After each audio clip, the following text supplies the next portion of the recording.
اگر آپ اللہ پاک سے دعا کر رہے ہو تو یقین رکھو کہ اللہ پاک آپ کی دعا ضرور قبول فرمائے گا۔ میں آپ کو ایک ڈاکٹر کا واقعہ سناتا ہوں کہ اللہ پاک کیسے اپنے بندوں کی دعائیں قبول فرماتا ہے۔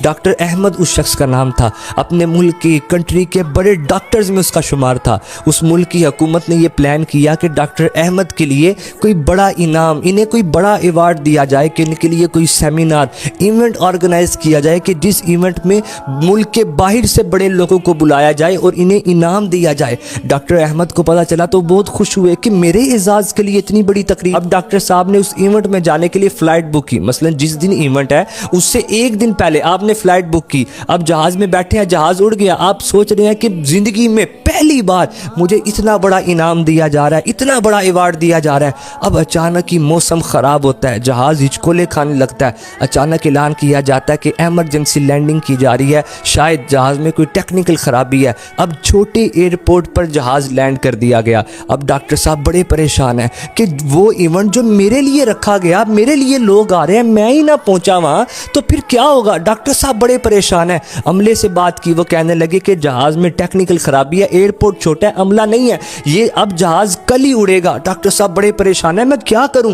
عملے نے کہا کہ آپ اس طرح کریں کہ جدھر آپ نے جانا ہے 6-7 گھنٹے کی مسافت ہے تو آپ بائی روڈ چلے جائیں، گاڑی رینٹ پر لیں اور خود ڈرائیو کر کے چلے جائیں۔ ڈاکٹر صاحب کو سمجھ آ گئی۔ اب ڈاکٹر احمد نے گاڑی رینٹ پر لی اور خود ڈرائیو کر کے نکل گئے۔ اب طوفانی بارش ہے، رستے میں بجلی چمک رہی ہے، پریشان ہے کہ وہاں کسی نہ کسی طرح پہنچنا ہے۔ اچانک ڈاکٹر احمد کو لگتا ہے کہ میں رستے سے اتر گیا ہوں، مطلب غلط رستے پر چڑھ چکا ہوں۔ ڈاکٹر احمد ایک جگہ جا کے بریک لگاتے ہیں، دیکھتے ہیں کہ قریب کوئی چھوٹا سا گھر ہے جس میں لائٹ چل رہی ہے۔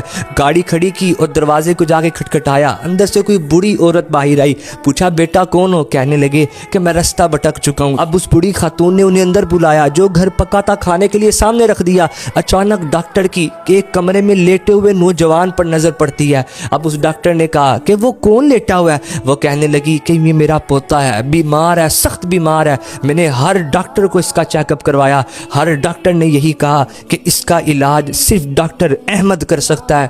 میرے پاس پیسے تو نہیں، میں بڑی غریب ہوں، لیکن میں ہر نماز کے بعد اللہ سے دعا کرتی ہوں، مولا مجھے اتنے پیسے دے کہ میں اس کا علاج ڈاکٹر احمد سے کروا سکوں۔ بیٹا تم مجھے مسافر لگتے ہو، تم بھی تو دعا کرو نا کہ مجھے ڈاکٹر احمد مل جائے۔ اب ڈاکٹر احمد دسترخوان پر بیٹھے رونے لگے، کہنے لگے کہ اس جہاز کا خراب ہونا، چھوٹے ایئرپورٹ پر اترنا، گاڑی میں بیٹھنا، رستہ بھٹک جانا، آپ کے دروازے کے سامنے آ کر رکنا، یہ سب آپ کی دعاؤں کا ثمرہ ہے۔